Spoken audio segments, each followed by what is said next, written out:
Buenas tardes, mi nombre es Cristian López, soy estudiante de Comunicación Social de la UNAD. Hoy nos acompaña el señor Horacio Bustamante, presidente de la organización UTP, que es una agremiación sindical de trabajadores penitenciarios.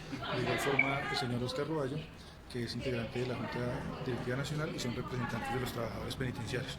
Bueno, hoy queremos saber la opinión de ellos acerca del tema carcelario y pues nos dirigimos al señor Horacio Bustamante para que nos dé su opinión acerca de la extinción de funciones del IMPEC y la USPEC y sobre la problemática en hacinamiento que vive el sistema carcelario.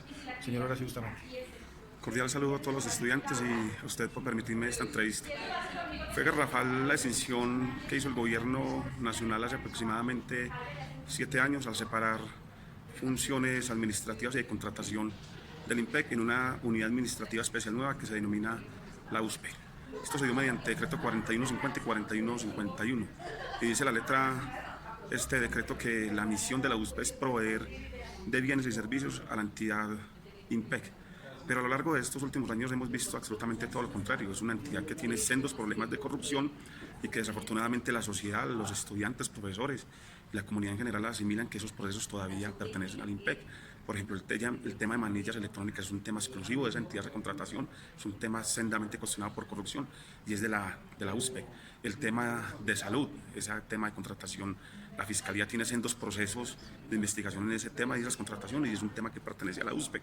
El tema de la alimentación, una cosa es lo que se contrata, otra cosa es lo que dice la minuta y una muy distinta a lo que le llega al plato, al interno, a la persona privada de la libertad. Y ese proceso también es de la USPEC, como el tema de la contratación y reparación de las cárceles. O sea que la deficiencia que hay en materia de ejecución presupuestal y de todos los procesos de contratación realmente sí irían en detrimento del sistema carcelario. Totalmente, porque hoy no hay cárcel que tenga una infraestructura adecuada, hay de primera, de segunda y de tercera generación y tanto unas como las otras requieren sendas inversiones para mantenerse en su infraestructura y esto no se da como debe ser y eso va al menoscabo de los derechos de las personas privadas de la libertad y lógicamente de nosotros como trabajadores penitenciarios. Nosotros podemos evidenciar como trabajadores que existen una grave crisis penitenciaria en Colombia, que en este momento estamos enfrentando una sobrepoblación de un 52% y que esto genera una violación sistemática de derechos humanos por parte del Estado a las personas privadas de la libertad y parte de un principio. En Colombia no hay una política criminal seria y hablamos de política criminal como una línea del tiempo. Primero, que prevenga el delito. Segundo, que haga efectiva la pena privativa de la libertad y tercero, que exista un programa de pospenados.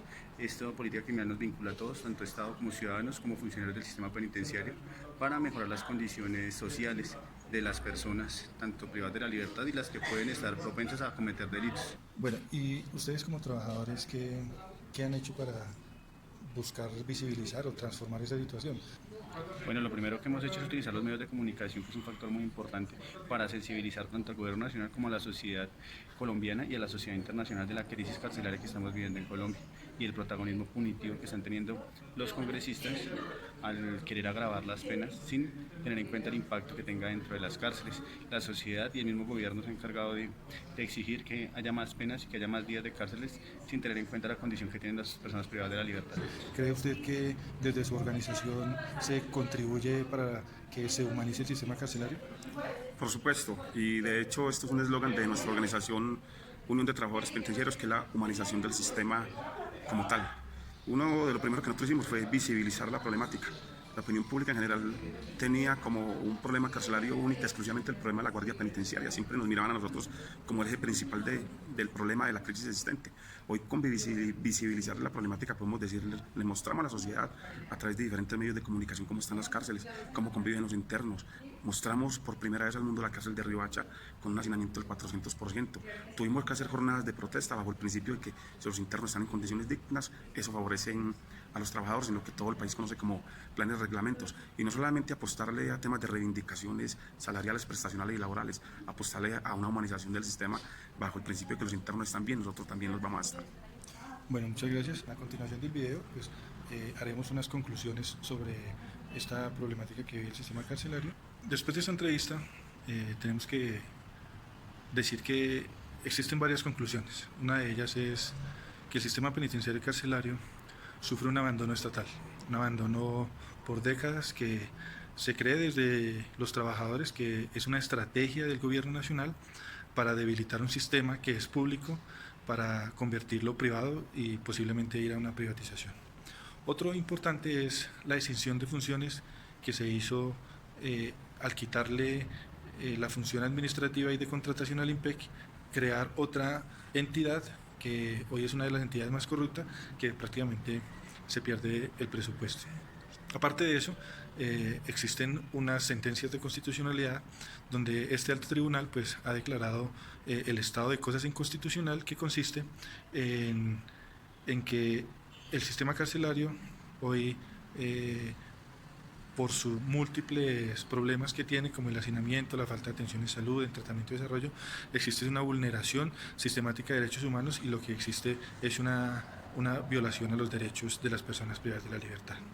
Esto pues aunado a una serie de problemáticas, como por ejemplo es la falta de personal para poder asumir las funciones. También existe una problemática en que no hay una interlocución o una interacción entre el sistema judicial. El sistema judicial es paquidérmico, un sistema judicial que no está funcionando muy bien, que donde sus investigaciones son supremamente lentas, no son muy técnicas, y lo que hacen es que van en detrimento de la libertad de la persona privada de libertad, o por lo menos, si no es la libertad, es que se le resuelva su situación jurídica. Finalmente, debemos decir que desde la comunicación transformadora lo que estamos haciendo aquí en primera instancia es visibilizar una problemática. En segunda instancia, decir que las personas que están privadas de la libertad en establecimientos de reclusión aquí en el país también son colombianos, también son personas objetos de derechos. Y si bien es cierto, incurrieron en una falta penal, en algún delito, pues también tienen un derecho a una segunda oportunidad. Así la sociedad colombiana, en su afán de buscar justicia y reparación por alguna circunstancia, pues pretenda de que los establecimientos de reclusión son bodegas donde deben encerrar las personas.